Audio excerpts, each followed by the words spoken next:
Salut Ancelin, Bonjour. tu as créé une marque de vêtements il y a quelques temps, en Oui. 2024, tu peux nous en dire plus? Alors j'ai lancé la marque en 2024. J'avais 24 ans. Je bossais dessus avec un ami qui m'a aidé à tout faire depuis l'année d'avant. Donc j'ai vraiment commencé à faire mûrir cette idée et à faire mûrir la marque un an auparavant, donc tout 2023. Et pourquoi tu t'es lancé dans cette aventure? Tu voulais pas travailler plutôt dans une maison existante? C'était quoi l'objectif? Si, je voulais vraiment travailler dans une maison existante, mais avec le Covid et avec le parcours que j'avais fait, c'était un peu compliqué de rentrer dans une maison. Et au bout d'un moment, on n'a pas vraiment le choix. Quand on a des idées dans la tête, il n'y a pas 36 solutions.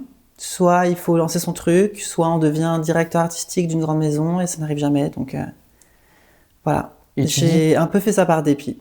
d'accord, mais du coup, parce que tu avais fait quoi précédemment? Tu dis que ça t'avait fermé des portes, toutes les portes n'étaient pas ouvertes? Alors j'ai fait la chambre syndicale où j'ai appris vraiment mon métier de technique de vêtements. Mhm. Ensuite, quand elle a fusionné avec l'IFM, on a eu vraiment plus une partie style, image. Puis ensuite, je suis partie vivre en Italie où j'ai fait un master en direction artistique. Et ensuite, j'ai intégré une agence d'image, là où j'ai appris toute l'image, ce qui m'a beaucoup servi par la suite. Et j'ai pu monter mon équipe grâce à ça. Et ensuite, travailler sur le projet. Du coup, tu parles italien. Non, pas du tout. Enfin, si, je parle bien italien au restaurant C'est vrai. et pour commander un taxi, quoi. Voilà. Alors, quelle est ta vision avec cette marque? Effectivement, aujourd'hui, il y a beaucoup de marques qui se lancent. Effectivement, il y a une concurrence, on pourrait dire, qui est importante. Qu'est-ce que tu veux installer? Je pense que ce qui est très important, c'est surtout d'être intègre envers soi-même, très authentique et très honnête. Il faut vraiment faire quelque chose qui soit nous-mêmes et qui soit, comment dire, qui soit très intègre en fait, qui soit vraiment ce que l'on veut raconter.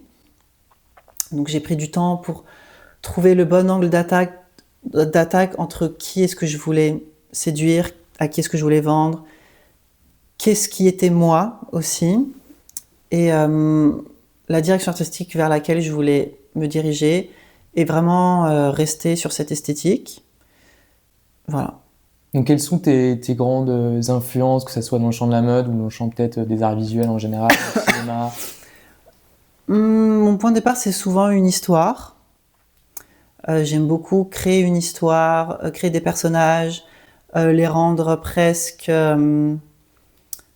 comment dirais-je, presque clichés.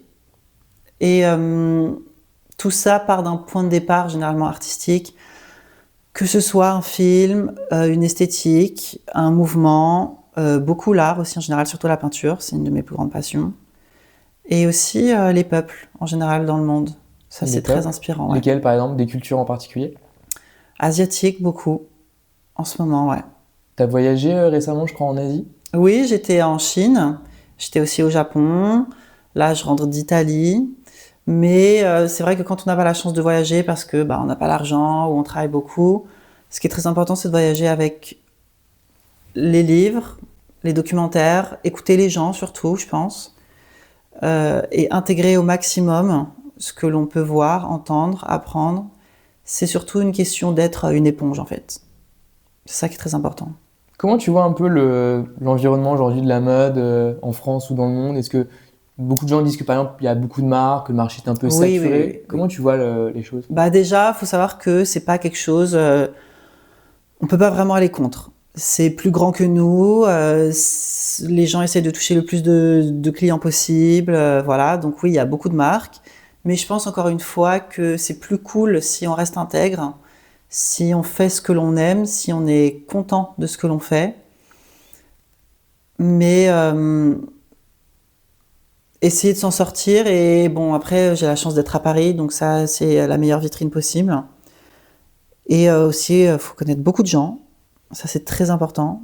Et il faut se donner à fond pour que les gens croient en vous. Voilà. C'est quoi les contraintes particulières pour un jeune designer qui est en même temps un entrepreneur? Parce que quand tu montes ta marque, tu montes aussi ta structure. Donc, Mhm. c'est quoi la difficulté? C'est lever des fonds? Est-ce que ça fonctionne un peu comme une Oui, oui. start-up, par exemple, ou c'est très différent? Oui, l'argent, c'est le nerf de la guerre, surtout dans la mode.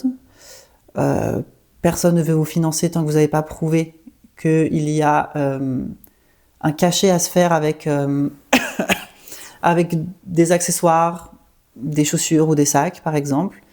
Mais quand vous arrivez vraiment à faire comme une ligne qui soit cohérente et pertinente dans le temps, et que vous arrivez à faire progresser ça, ça peut vraiment attirer les gens à travailler avec vous et à vous financer. Donc c'est ce qui est le plus important quand même aujourd'hui. Ouais.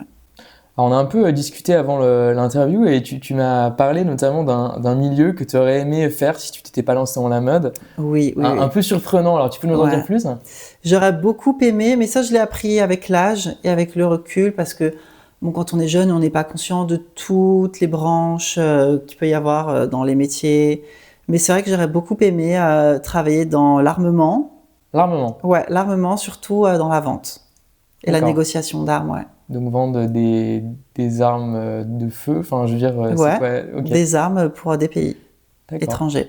Et ça te semble pas un peu compliqué justement? Ça te semble pas favoriser d'une certaine façon une forme d'agressivité, le fait qu'il y ait des armes en circulation?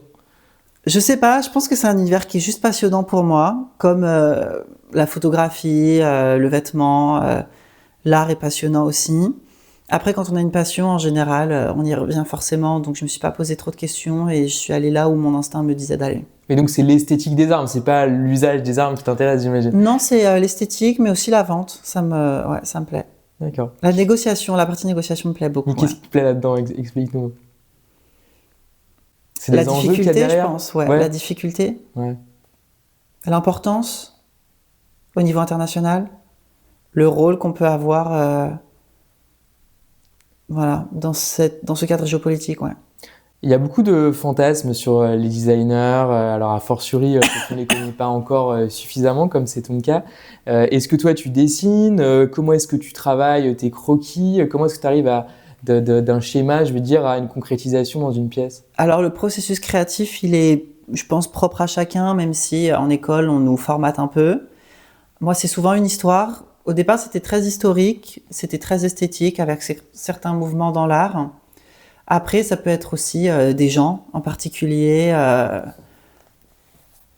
Moi, par exemple, je suis infiniment inspirée par le travail de Robert Edgers, qui a fait The Lighthouse, The Witch, qui est mon film préféré, ou Nosferatu dernièrement.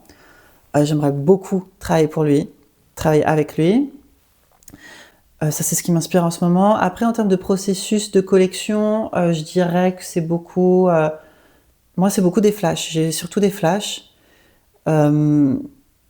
des personnages que j'essaye de créer. Il y a aussi, ensuite la recherche dessin, de la recherche de volume. J'ai la chance de savoir la technique du vêtement. Donc, c'est sur ça que je travaille aussi pour trouver une ligne. Et un patronage. Jouer aussi avec les patronages, c'est sympa. Tu as aussi parlé d'un film d'horreur un peu particulier avec une DA assez intéressante qui se passe dans je ne sais plus quel pays. Est-ce que tu peux nous rappeler Eh bien, un il peu? s'agit de ce film The Witch de Robert Edgers, c'est ça. qui est mon film préféré, qui a été vraiment une révélation pour moi, parce que c'est un film qui est très silencieux, qui est très subtil, il y a peu de personnages, et je ne m'ennuie jamais, j'ai dû le regarder 3 fois pour tout comprendre. C'est le film qui a révélé Anya Taylor-Joy, d'ailleurs. Et pour moi, c'était vraiment une révélation. J'avais 15 ans, quoi. Est-ce que tu penses que pour lancer une marque, le look et la personnalité du designer lui-même, c'est important? Ou tu penses que la marque elle-même doit d'abord être mise en avant? Moi, je suis pas contre, mais c'est vrai que je suis pas très designer qui porte un t-shirt blanc et un jean ou un pantalon noir. Je pense que quand on aime la mode, on la porte, mais après, ça, c'est vraiment une opinion personnelle. Je pense vraiment le vêtement comme une extension de soi-même. Donc, parfois, si vous pensez que vous portez juste un t-shirt alors que vous faites les vêtements qui se vendent le plus dans le monde, je sais pas si c'est pas un peu incohérent, mais bon. Voire méprisant.